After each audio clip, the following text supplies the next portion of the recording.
great to meet you again. We got to meet up. I think I met you in person in Singapore first, then met you again during Yes. Meridian in London. I'm Emmanuel. I'm one of the co-founders and I'm CEO of Link. Based out of, I'm usually most part of last year, I was based almost everywhere, but right now I'm calling out of Yeah. Cyprus. Came here about 10 years ago. That's where I met my co-founders. Faced the same set of issues as international students. And then, sort of just gathered together, trying to build this small remittance-based solution that could work for students that ended up being, this infrastructure thing we're trying to do today at Blink. So yeah, that's where I'm going out of Cyprus today. I think that was the last thing I was able to hear. Okay. And when you say Cyprus, you mean the little island below Turkey, correct?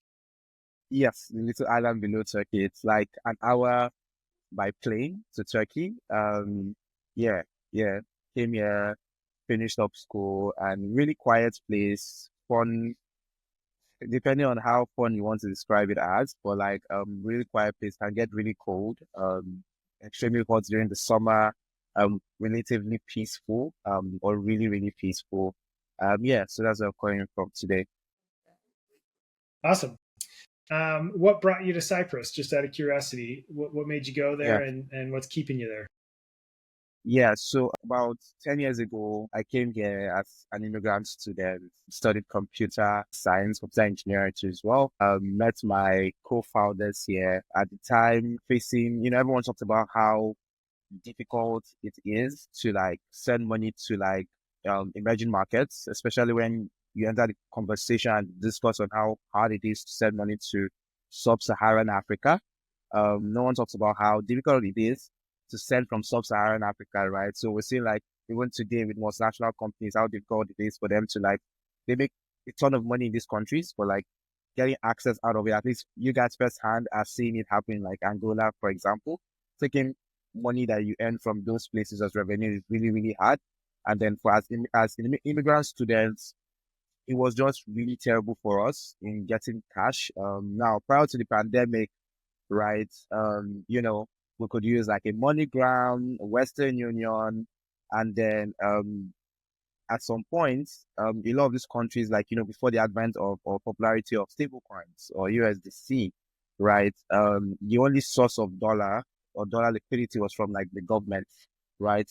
So at the time we're in school, right? Stablecoins weren't mainstream, at least in those countries. So the only way we could access dollars was our parents had to go to a bank 3 months prior, you're on a queue, right? And then we'll pray that in 3 months we get that cash, right? So immediate cash for us was really hard. You had to really plan all your moves. And then the pandemic started, everywhere was shut. There was no access to MoneyGram locations. We're locked at home.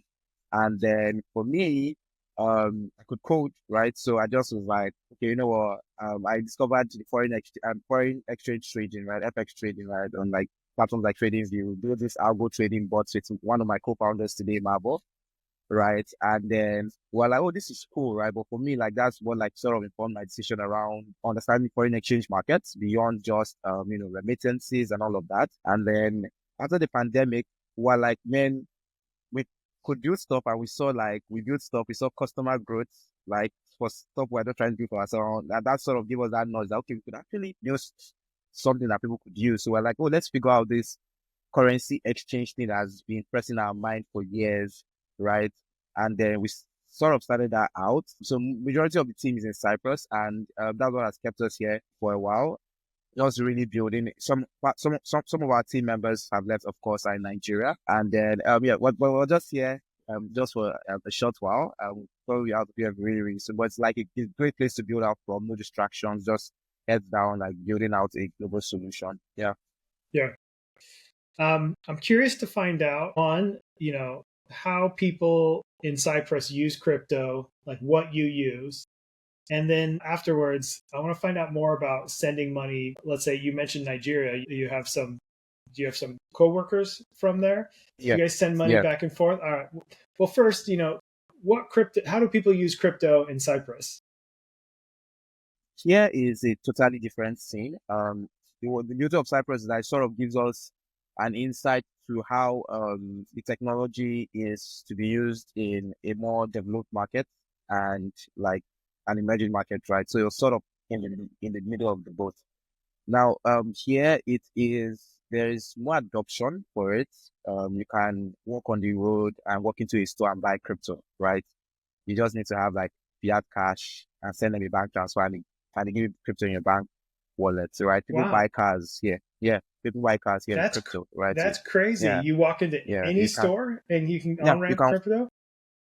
you can walk in. They have dedicated crypto stores where you Wow. can walk in to buy cryptocurrency. Now, the disadvantage of that is that when I traveled to another European country, I think when Stella had the American conference in 2023, and I was in Spain, I thought I would see something similar. So I had started my USDC on Lobster, and I was like, okay, you know what? No. Once I'm there, yo, Yeah. to Yeah. my greatest surprise, they didn't have that kind of No. thing, right? So even if you bring a MoneyGram access here, no one cares, right? Because already they can like just offer them their cash here. Yeah. In Nigeria, that's a total different scene, right? So like I like telling folks, right, when we're talking about like crypto adoption in lots of this market, I'm like, yo, I think it's not a size fits all situation. So, for example, in Argentina, you can walk into stores and spend cryptocurrencies. In Turkey, the same thing. In Nigeria, folks don't really walk into stores to spend crypto, right? The majority of users are using it. Inflationary reasons to protect from the currency are one of the good examples. But the major one really is as a means of trade, right? At least from what we have, we've seen. So for our team in Nigeria, right, we use it firsthand to be able to move money in and out the country in a faster way, right? Will give us that access to liquidity.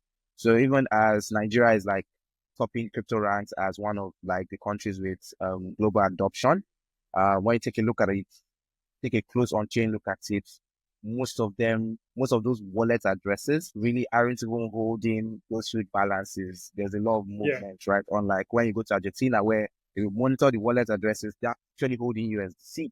So that's sort of the contrast you have with these two markets in terms of crypto use today.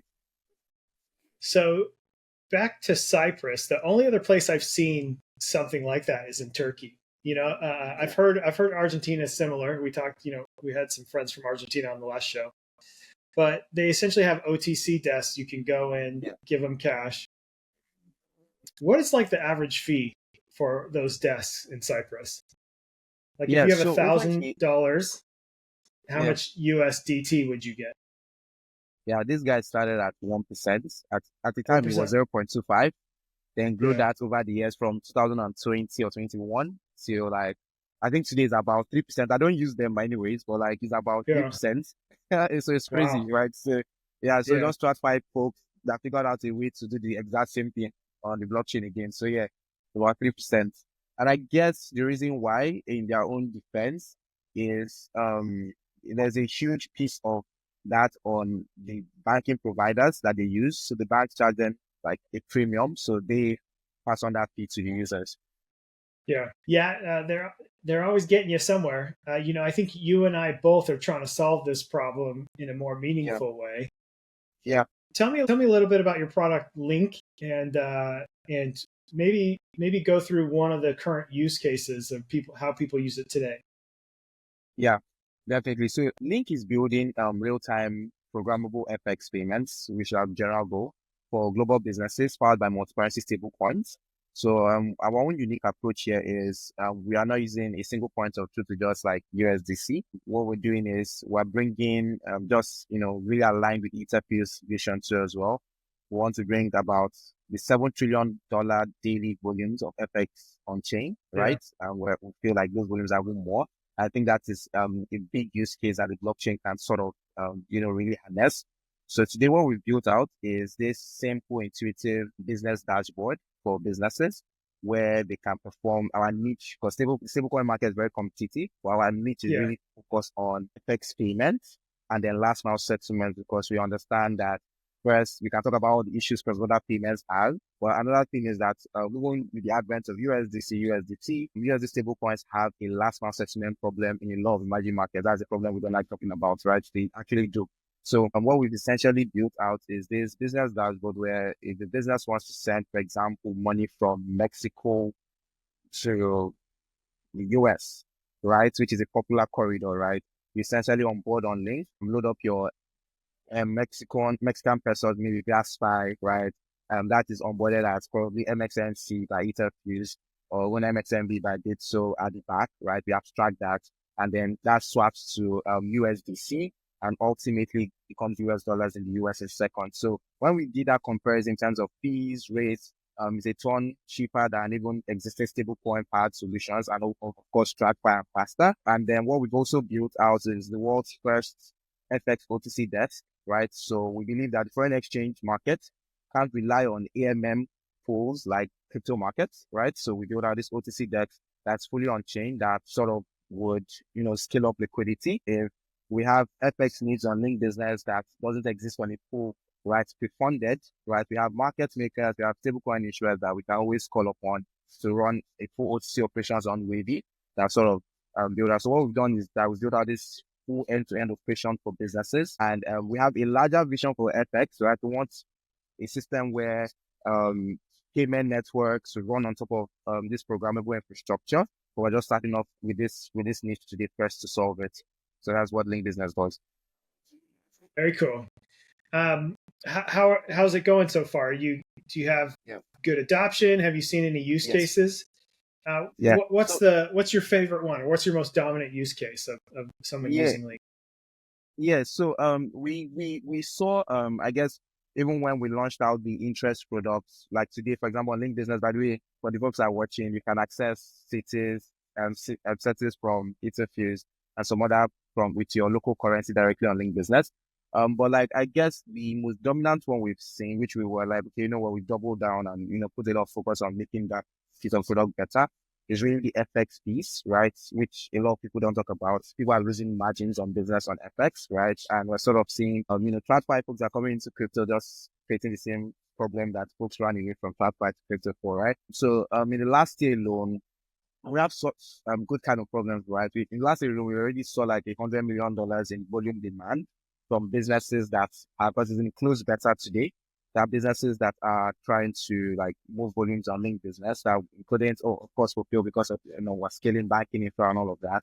Achieved a significant percent of those volumes. We've grown like our enterprise volumes to over $500 million. So by Q2 this year, we start moving most of those volumes on chain, right? Awesome. From some really remarkable business brands in the sports space, in the fintech space, imports and exports.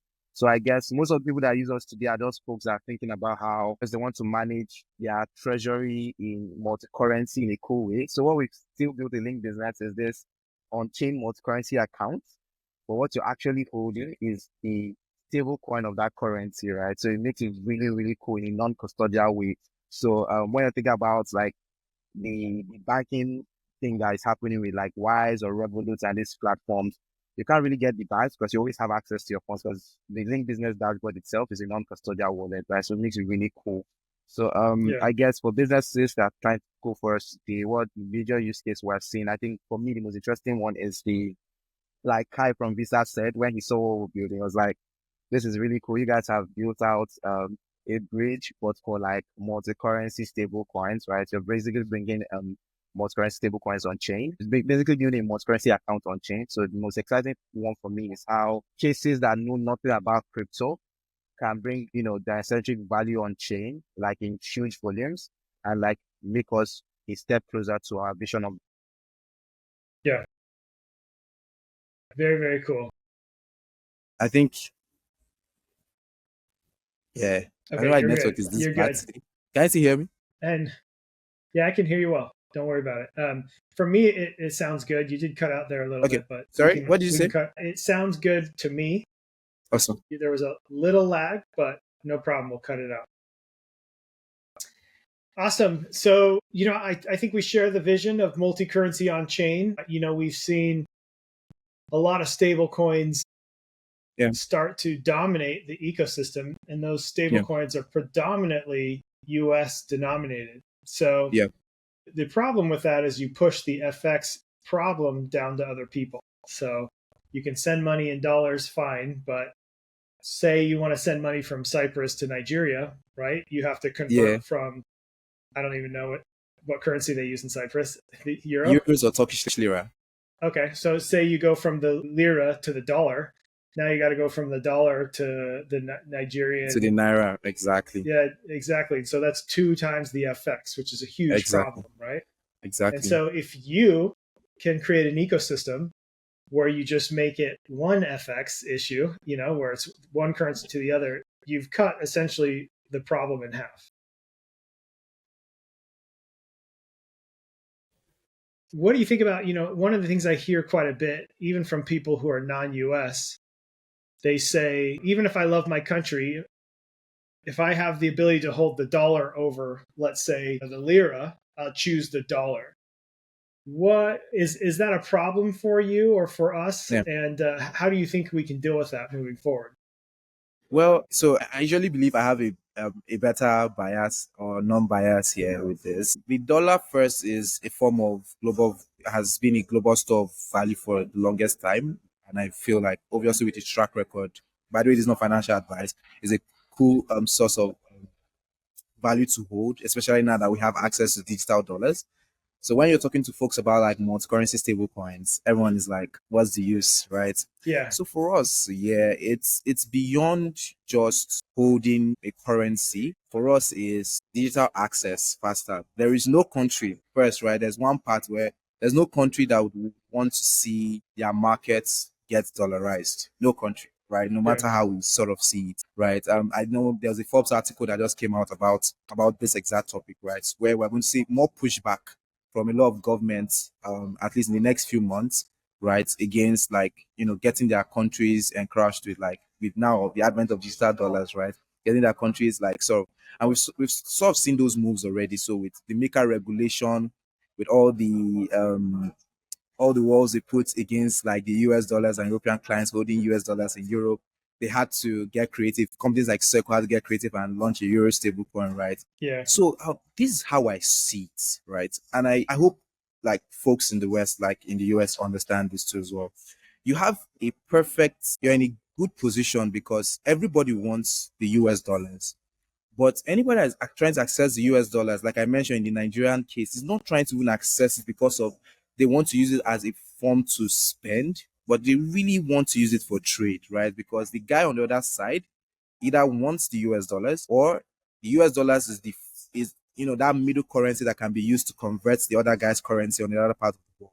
So I feel like US dollars already has an advantage to be the store of value against, or the paired value against each of these global stable coins. So in my conversation with stablecoin issuers, USD stablecoin issuers, from Circle to Tether to Paxos, I'm like, because Link had released just before the end of last year, released this on-chain FX report, the first of its kind actually, to really show what on-chain FX activity already was like, right? And the stats were not really bad for a market that nobody really talks about as much, right? Base, for example, is dominating markets over $1 billion as at December 2024 with EURC and USDC. Now, what we now saw is that most of the currencies paired to each of these multi-currency stable coins issued were all paired against the US dollars. And that US dollars they used that they were paired against was USDC, right? So it puts it in like a perfect position for global domination and global scale. So, for example, if there's a business that's moving about $500 million every day to a market like South Africa, right? And we're using the rails there. Basically, it's going to be moving between USDC and ZARP, right? So at the end of the day, USDC is still being used, the US dollar is still being used. So the talk about these things aren't important. Folks are, and I can't blame them for thinking that way, because especially in the West, a lot of people think about crypto from the point of speculation and not utility. So you think about it and be like, oh, they can save in dollars and hold more money and get access to crypto. But the truth is, I feel where we're going to really see real crypto adoption, let's remove sentiment. If we want to see that mass adoption, is a case where if we can onboard current countries and their currencies fully on chain, first, the process with FX becomes even more clear, becomes more transparent. Because even with USDC today, my conversation with regulators in all these other markets that are not and non-US markets, their major issue is that there exists this gray area in the flow of funds, right? When USDC needs to be terminated or USDT needs to be terminated in this market. So let's say you initiate an ACH from the US and you want to terminate payments to, let's say, Nigeria or even Singapore, right? Usually the usual flow is that, okay, USD becomes USDC probably via a bridge, right?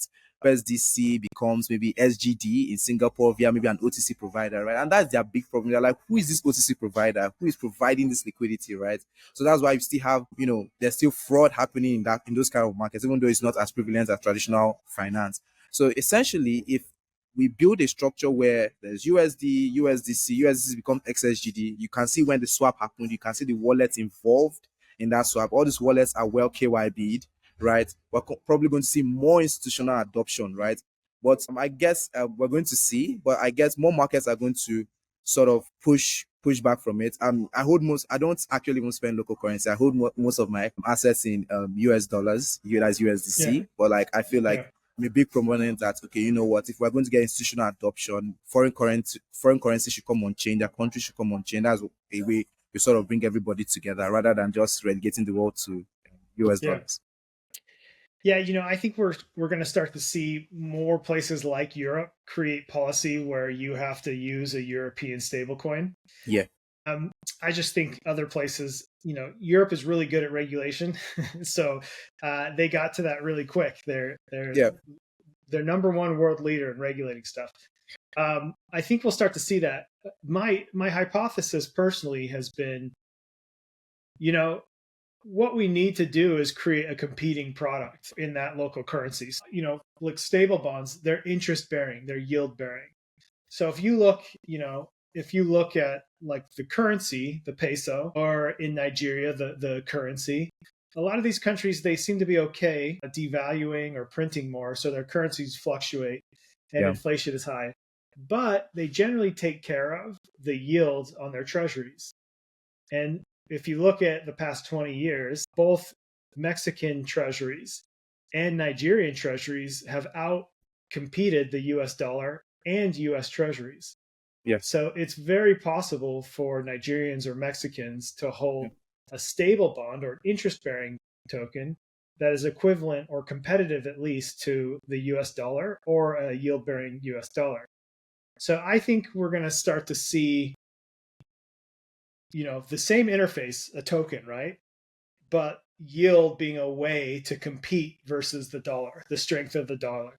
And I think we'll start to see these populations probably move away from holding just fiat because that's inflationary, where they hold like a bond or a stable coin with yield bearing, something that we both do.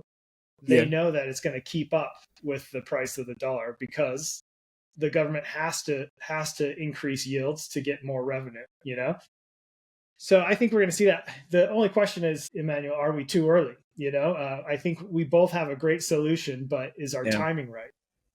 I think one of the things I've figured out is we can't be totally correct here and it's totally incorrect too as well. I think we're building at the right time, right? I think the positioning is what is really going to be the selling point. Product like ours exists already in TradFi. So I think if our market segment, and that's what we're trying to do pretty well on our own side, right? Where we are not really focused on crypto folks, right? We want to get because I feel like TradFi folks have more liquidity than what exists on chain, right? I feel there's more liquidity outside that needs to come on chain, right? So sort of positioning it to those group of people that need to bring more capital on chain. Now, and I think that, what you guys have done with cities, US is super amazing. I think sometime in September of last year, just when I came back from Token 2049 and Breakpoint, I had the opportunity to pitch to Nigeria's SEC. We had this call with them.